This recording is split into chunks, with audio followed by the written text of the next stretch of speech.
Everyone. So this session is on supporting the use of open educational resources by Herr Potze and Cees van Gent from, and I apologise for my butchering of Dutch here, from Vrije Universiteit Amsterdam. Thank you. Good morning, everyone. Thank you for the introduction. We a bit rehearsed the names because the hard G's in our names are always a problem for non-Dutch speakers, so we're used to it. Don't worry about it. Like Amy said, my name is Ger Potze. I'm the Digital Services and Library Systems Manager of the Library of the Vrije Universiteit in Amsterdam. We're not the University of Amsterdam, to get that confusion out of the way. There are two universities in our city. Let me start by thanking Technology van Cees for inviting us to this conference. It's been very interesting so far. I'm going to do the first part of our presentation. Get the next slide on. And there we go. Yes, this is it. I'm wearing the same shirt. I'm going to start with a little history from my perspective. I've been a librarian for more than 30 years. I had my library education in the late 1980s. Started working at the University of Groningen in the north of the Netherlands for 2.5 years, and then I moved to Amsterdam. So I've been with our university for 30 years now. April 1st. I'm still pinching myself whether it's an April Fool's joke or not, but it isn't. Hence, I'm here. And like I said, it's my perspective. From my daily job, I started working at the counter, doing cataloging and all that, and then moved on to IT services, being an assistance manager. Like all academic libraries, like all libraries, we started with a system that was mainly for the administration, the searching, finding, and delivering books and journals from our collection. Later on, extra applications were added for the knowledge base, a discovery system, etc. So, and an integrated central index. So users were not only have to search for books and articles, but were also able to find in journals, but were also able to find articles. About 8 years ago, we started moving to what's called a cloud-based library services platform, integrated system that combines all of those different applications. And in our case, we moved to WMS from OCLC, which I'm sure many of you are familiar with, World Share Management Services. And what it does is, as most of you know, is based on the WorldCat database. Discovery layer integrates also a WorldCat.org central index. It also has collections for open access materials. It has a real-time connection to Unpaywall to discover open access materials, which gives our users, and that's our default search setting as well, people search worldwide, not only what we have to offer, but anything that's out there, inherent to a discovery system, discover materials. Next one. Now, beware your users are. That, I think, with the library sounds familiar. And at a previous presentation, I also used this slide, and I asked the audience, did Einstein really say this? Does anyone know? Did he? No, he didn't.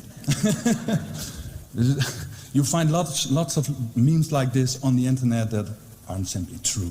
But it's a nice quote, I think. Looking at the library, how it used to be with all the different systems before, all the different landscapes I briefly showed on the slides before, people had to go to the library. First to the physical building, later even with the internet, an online catalog, discovery systems, people had to go to the library to know what the library had to offer. That has changed, of course. People familiar with Lean Library here, but also with the digital age, people were able to search anywhere. Google Scholar, websites from publishers. Lots of materials became available, open access, everything. How would the student, how would the teacher even know the library had something to offer? It's been mentioned on previous presentations as well. they don't know the library is there. The library became sort of invisible. I've had people from the university working on campus saying, why do we need a library? I can access anything, without knowing it was the library that made it possible for them to access that material. It was still an option, of course, to use the library's catalog and discovery system, but it became more and more important for the library to reach out. And instead of having users to come to you, go to the user and get in their workflow, be where your users are. And that's where we became a, well, I think pretty early adopter of Lean Library. I heard Daniel say yesterday he joined Lean Library 2018. Well, I started talking to the founder of Lean Library in 2016, and we launched Lean Library 6 years ago. And I'm also proud to say that the assist module is one of my ideas. I'm sure more people thought of it, but I talked to Johan Tilstra, the founder, about it, and well, it got implemented. So, yeah, still proud of that. It shows the working of Lean Library, the use of Lean Library shows how important it is to be visible, but also for your users, have the materials available right away. Instead of saying, well, the library has it for you, go to the catalog for the right link, everything. You present the link right away, you help them get access. It was mentioned earlier this morning as well, seamless access. It can help with all that. On the next slide, I made a sort of overview in which I put wheelchair management services as a center of things. Like I said, it's my perspective. I'm the systems manager for all modules of WMS. But it also shows the landscape I'm operating in. I refrained from lines and connections, but they're all connected somehow. Of course, WMS is used to administer our collections, to do acquisitions, to do circulation. We still have a physical collection that is being circulated, but also to have your e-collections maintained, have your licenses in there, etc. But it's not a standalone system. There's a lot of going on. People should get access. I mentioned Lean Library. This is a simple view. I also put one with dots in it because I'm sure I forgot one or new ones coming in.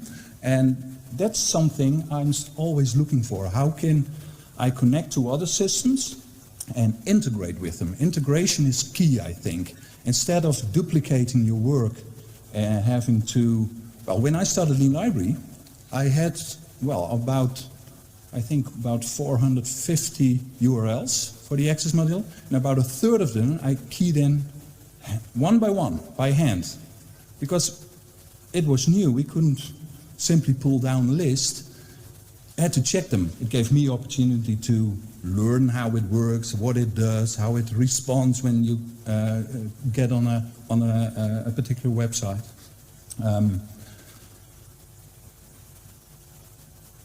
What you want to have is systems that can use the data that is in one and using APIs, other services, maybe existing services, but also look at maybe things that aren't there yet. One example is the copyright tool, and Cees can maybe say something about that if anyone's interested. But that was also, at a certain point, I came to know about TfS Espy. It was in early 2020. I got to talk to Paul Dibble. He left the company last year, I know, but and it was just before COVID. So it took a little while for us to get everything rolling because he invited me to the TfS Insights for 2020 in February, and I think 2 weeks later the world shut down. But it also gave an opportunity for me because TfS Espy is somewhere in a workflow I'm normally not able to get into, the education. I'm in the library. I manage the library services. I don't generally talk to the people involved in education. But in 2019, the library created a department for the support, the educational support. And that's when I got to know Cees, who came to the library in 2019. He's not a librarian. We made that joke yesterday or the day before. But it gave me an opportunity to, from my perspective, to talk to Cees, how can we incorporate the workflow that goes on creating reading lists for students using the resources the library has to offer. What we saw in the Netherlands is the use of reading list management software, like TfS Spire is, wasn't common good. But it could help, I thought back then, in creating better reading lists, both for the teachers, in getting, well, the resources the library had to offer, getting good links, getting good metadata. I mean, I mentioned we had a Wilca database, so the metadata is there. But also for the students to get the right URL, proxied everything when outside of campus. So that's when I got to talk to Cees, and what we aim for is, like I said, integration of systems, but also integration of departments. And with his experience coming from the educational field, I think we managed pretty well. And what we want to do is not only look at collections, but also at how can we improve education. And Cees will want to give an example, I think, of that. Open educational resources. I have to walk this way because my legs aren't good, so I will stop halfway. I think you can. No, leave it there. Ger quoted Albert Einstein. I'm going to quote a very famous philosopher in the Netherlands, and I'm sure you've heard of him. His name is Johan Cruijff. Does anyone know Johan Cruijff? Well, he's a great philosopher, weren't he? And a good football player, the best, I think. And he had a few quotes, and one of the quotes is, if you don't shoot, you don't score. That's an easy one, isn't it? The other one is, every advantage has a disadvantage. The advantage for you is that you can understand me. The disadvantage for me is that I have to speak English. I'm sorry. And I'm my native language is Dutch, so I'm thinking Dutch constantly to reach out to you. And another thing he said, another quote of him was, Johan Cruijff's quote was, and I do it first in Dutch, is, je gaat het pas zien als je het door hebt. And it means only if you are aware of it, you will realize it. And that's my job, to talk to education, that they realize what they are going to use, that they're going to see what is good for them. That's my only job I do, and I'm going to tell you about my job.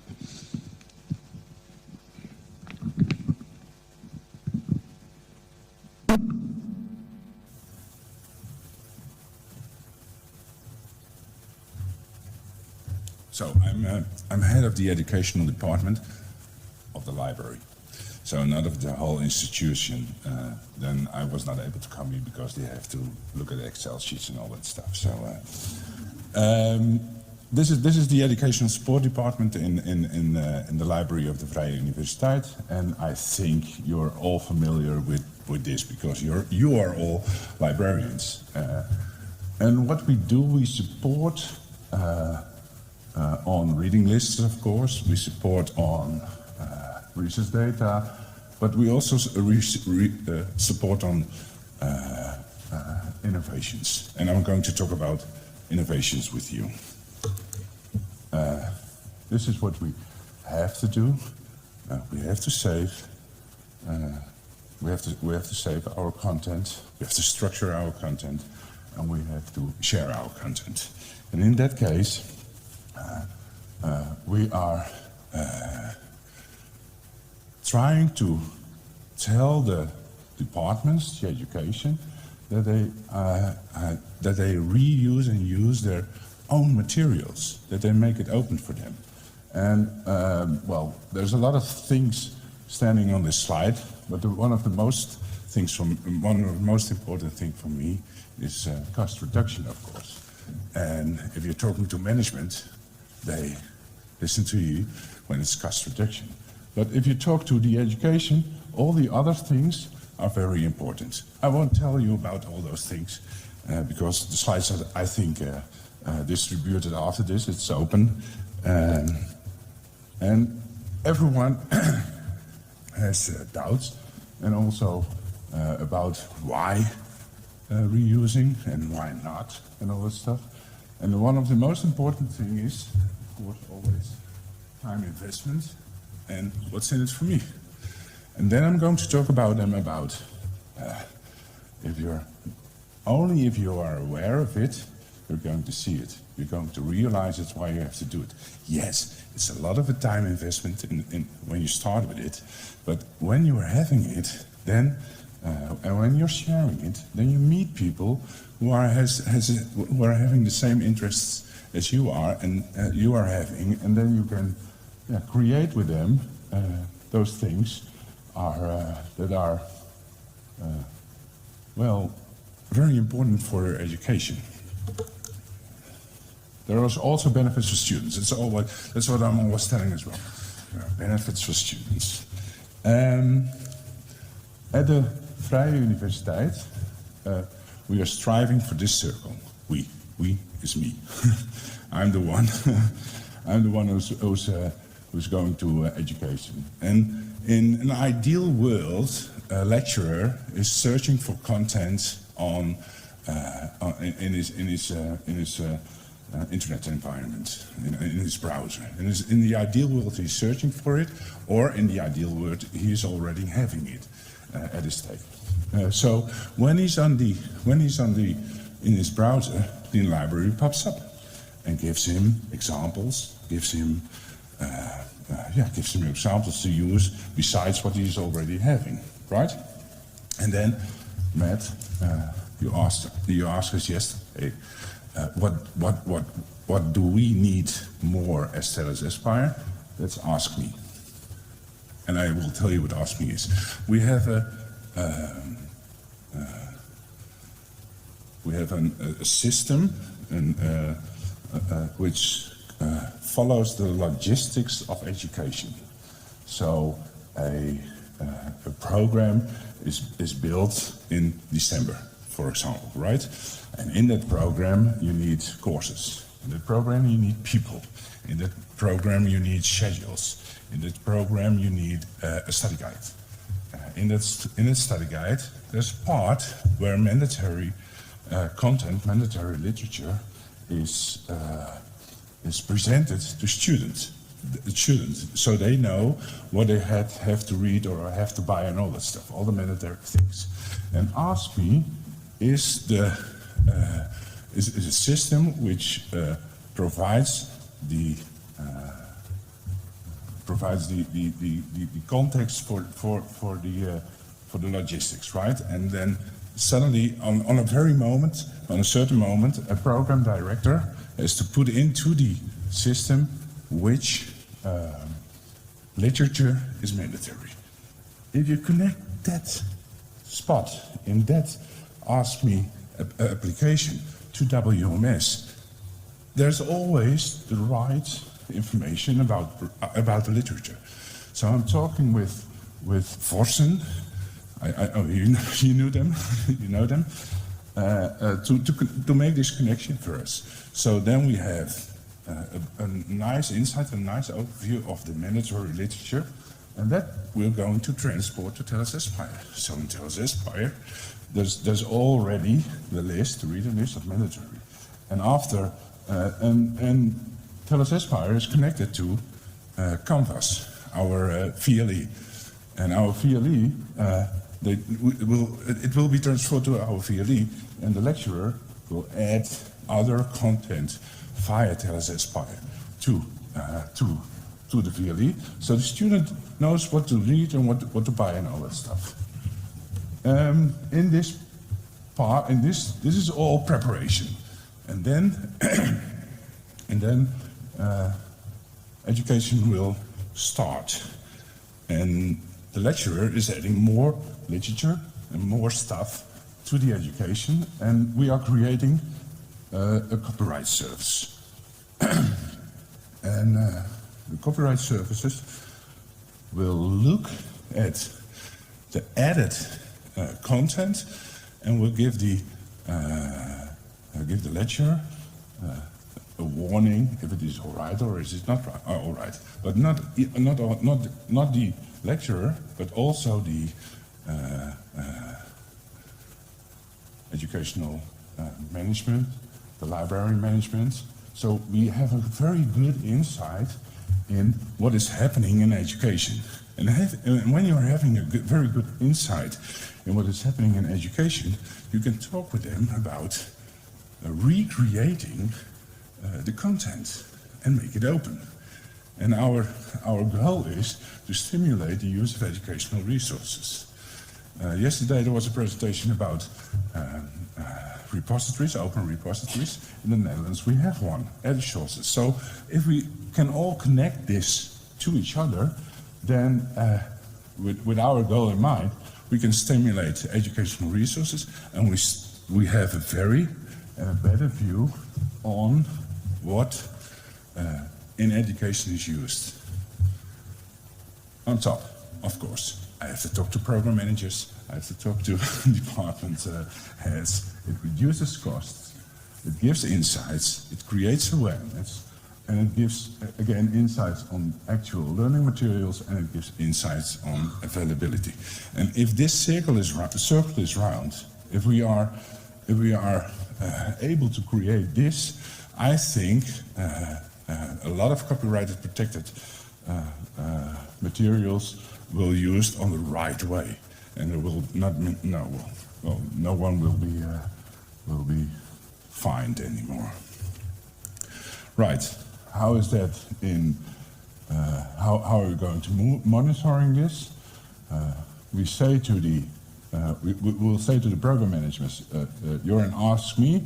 The compulsory content is coming to Ask Me. Ask Me is transported it to TfS Aspire.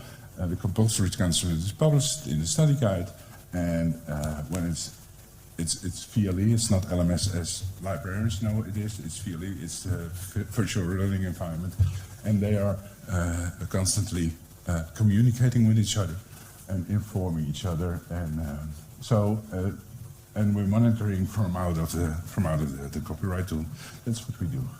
That's what I'm striving for. But that's not only what we do. I'm in a network. I'm going to grab the mic. Yes. Yes, I'm in a network, and the network is in the right center, the left center of the left part of the page, and it's a network, and it's called a Network for Teaching and Learning, and it's a network at the Vrije Universiteit, and in that network, services as Student and Educational Affairs, University Library, ICT, Audiovisual Center, and the Academy for Professionalization lectures are all working together to make education on the Vrije Universiteit more professional. And because we are in a network, we can do all other things. And when we're talking, for example, about active blended learning, it's here over there. When we talk about active blended learning, all those services come together and have a view on active blended learning and tell each other how they can use their or our services. So when I'm in that networking, I'm talking about all this stuff what's here presented.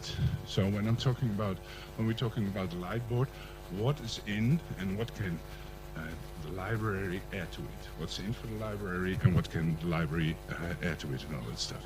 So this is what we do at this very moment as the network, and my part in this is look at content, look at copyrighted protection and all that stuff, but the best thing to do is constantly communicate. That's why we're here. we communicate now with you, and we hope that we inspire you, maybe creating the same network and tell us, have a good talk with Potze. Okay, this is a movie. The slides are being shared, I think. Look at it, and it tells you what we do at the Vrije Universiteit in Amsterdam. Thank you.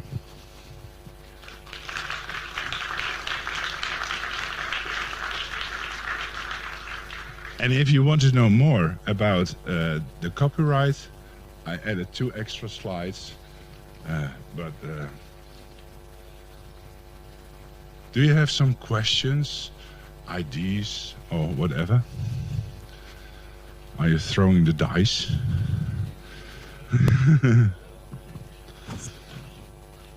Yes. Hi. I'm just curious, what tools do you use to publish open educational resources? Are there particular tools that help like package it up in a good format to give templates and things like that? Beneath EduSources, there's the repository, and that's called SurfShareKit. And if one is adding new materials if one will add, wants to add new materials to EduSources, the SurfShareKit has templates. So. But those the materials themselves, is that it's down to the academic to work out things like images they want to put in it or the structure of it. Yeah. There's not a sort of publishing tool that can give in imagery. No, that's where we as a person come in and we give them an advice. So we will take out some pictures. We will take out the pictures. We have a discussion if he wants that picture into this publication or not. Got it. And if he wants, it's his call, yep. And then he has to pay for it, I think.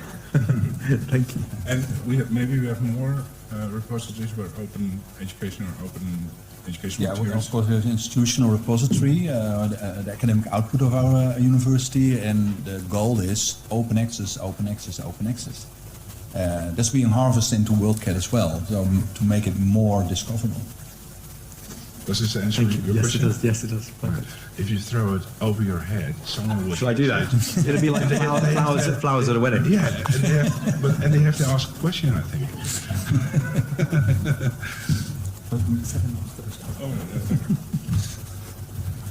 Throw it.